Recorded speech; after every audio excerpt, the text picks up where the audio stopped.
Dr. Philip Isdori Mpango. Nanyi wapendwa familia ya Mungu, tumsifu Yesu Kristo. Leo tukiwa na mioyo iliyojaa furaha na shukrani kwa Mwenyezi Mungu, tumekusanyika hapa Bagamoyo kuadhimisha kuzinduliwa kwa jimbo jipya Katoliki la Bagamoyo na kusimikwa kwa askofu wa kwanza wa jimbo hili, Mhashamu Askofu Stefano Musomba. Tunapenda kumshukuru Mwenyezi Mungu kwa kuwezesha kupatikana kwa jimbo hili jipya ambalo linafanya Tanzania kuwa na majimbo Katoliki 36 na maaskofu 41 waliopo kazini na maaskofu wastaafu 11. Ni moja kati ya mabaraza maaskofu makubwa barani Afrika. Kwa kweli ni la 3 kwa ukubwa barani Afrika. Uanzishwaji wa jimbo jipya unaisaidia kuboresha ustawi wa kanisa na huduma za kichungaji na za kiroho kwa waumini katika kanisa mahalia. Tunapenda kuwashukuru na kuwapongeza maaskofu wa majimbo ya Dar es Salaam na Morogoro kwa kuzaa jimbo hili la Bagamoyo. Wao ndio waliopeleka ombi kwa Baba Mtakatifu na kuanzisha mchakato wa kuanzishwa kwa jimbo la Bagamoyo. Wakatekeleza vigezo na maelekezo waliopewa na hatimaye ombi hilo likakubaliwa na Baba Mtakatifu aliyelitangaza jimbo jipya la Bagamoyo mnamo tarehe 7 mwezi wa 3 mwaka huu wa 2025 na kumteua Mhashamu Askofu Stefano Musomba kuwa askofu wa kwanza wa jimbo hili. Mchakato wa uanzishwaji wa jimbo la Bagamoyo ulianza tangu wakati wa maaskofu wastaafu wa majimbo haya, yaani Mwadhama Polycarp Kardinali Pengo wa Dar es Salaam na Mhashamu Telesfori Mkude wa Morogoro, na kukamilishwa na maaskofu wa sasa wa majimbo hayo, Mhashamu Askofu Mkuu Juda Tadeus Ruwaichi na Mhashamu Askofu Lazarius Msimbe. Wahashamu maaskofu wote mliohusika katika mchakato wa uundwaji wa jimbo hili, tunawashukuru sana.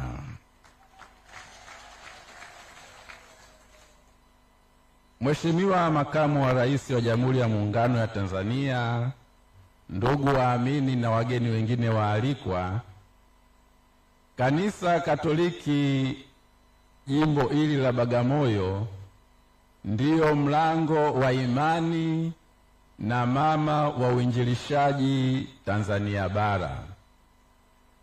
Kama ambavyo imekwisha elezwa na pengine wenye vitabu hivyo vya maadhimisho haya mmesoma, wamisionari wa kwanza wa Katoliki kufika hapa kwa lengo la uinjilishaji walikuwa ni wamisionari wa shirika la Roho Mtakatifu waliofika hapa Bagamoyo tarehe 4 mwezi wa 3 mwaka wa 1868, miaka 157 iliyopita. Najua wana Bagamoyo mnakumbuka miaka 7 iliyopita tulifanya katika viwanja hivi hivi jubilei ya miaka 150 ya Ukristo Tanzania bara. Wamisionari hao walianzisha utume hapa Bagamoyo na kisha wakaendelea kwenda upande wa kaskazini mwa Tanzania.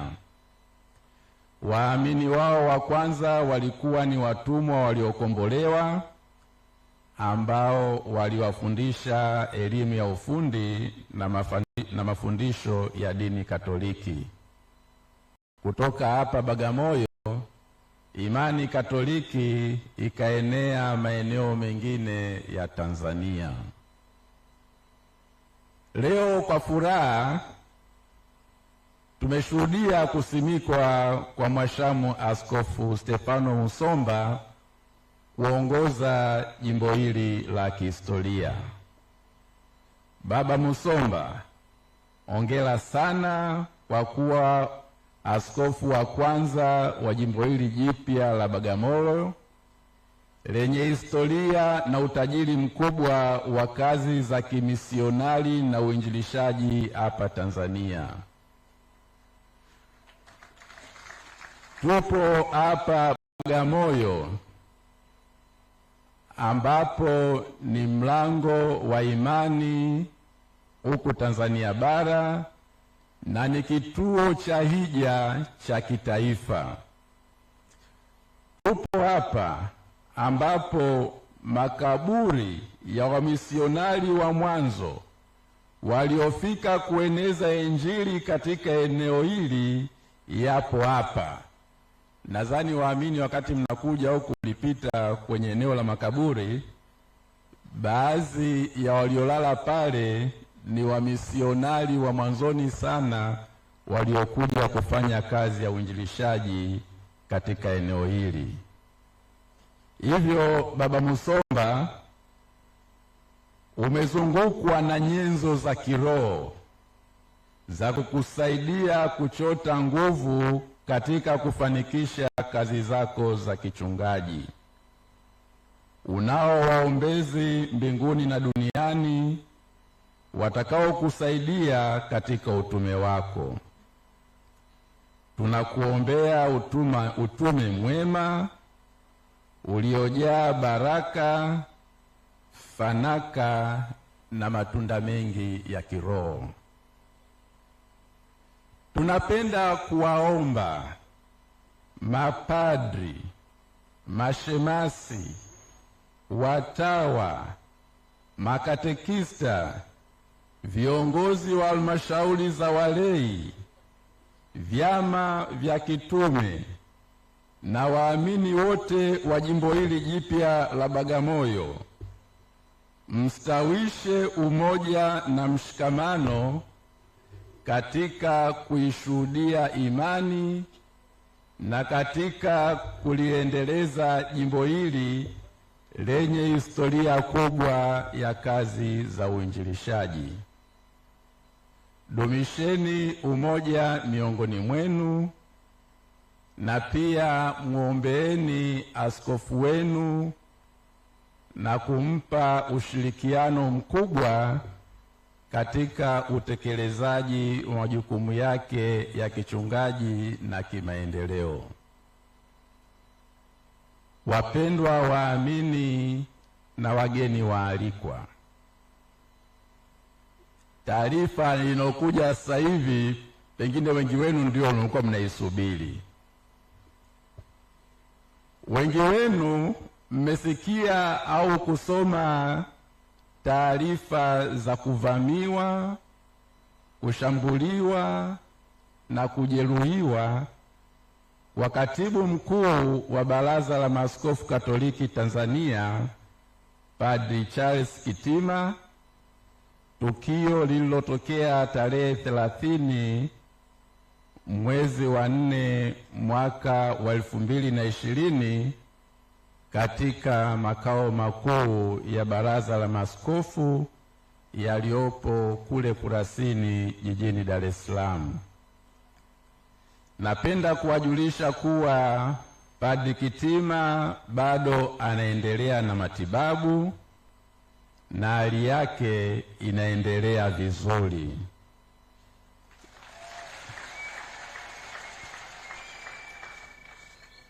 Tuendelee kumwomba Mwenyezi Mungu aendelee kumlinda na kumjalia uponyaji wa haraka.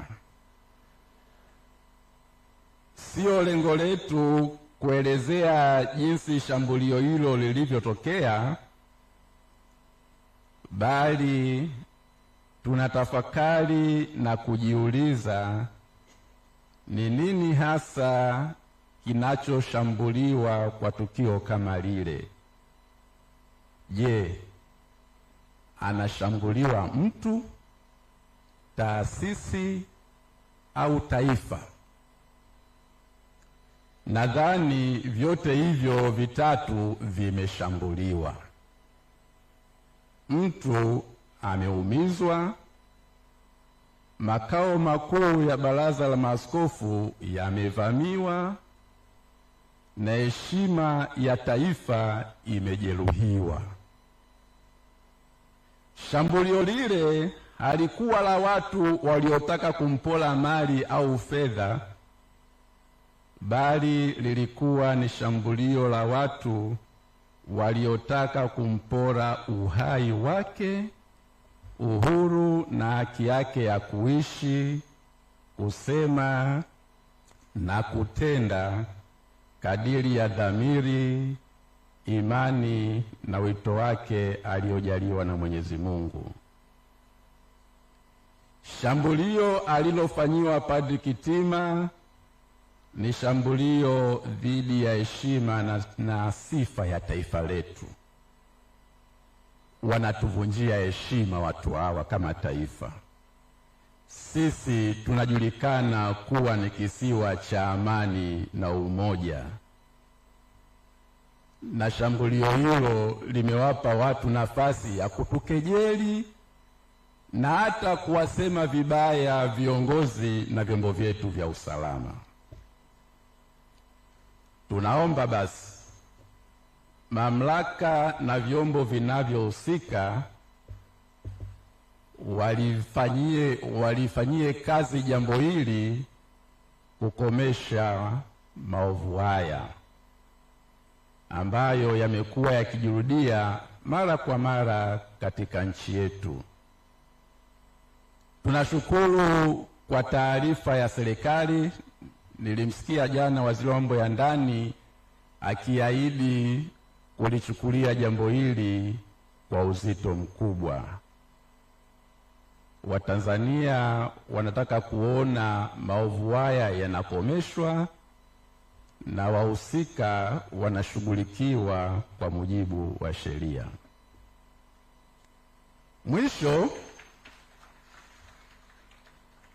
Mwisho tunawaomba waamini na wote wenye mapenzi mema tumwinulie Mungu mioyo yetu kwa sala na maombi.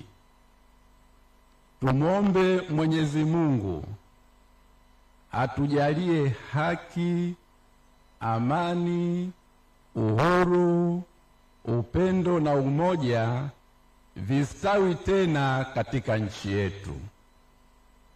Na Mungu mwenye uwezo wote atuondolee vyote vinavyotudhuru, na awajalie neema ya toba ya kweli na uongofu wa moyo wale wote wanaopanga, kufadhili na kutekeleza maovu haya, ili waepukane na adhabu na laana ya milele. Atukuzwe Baba na Mwana na Roho Mtakatifu.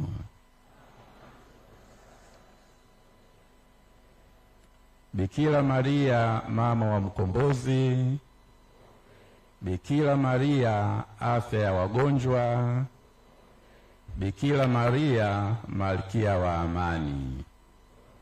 Asanteni sana. Tumsifu Yesu Kristo. Sasa naomba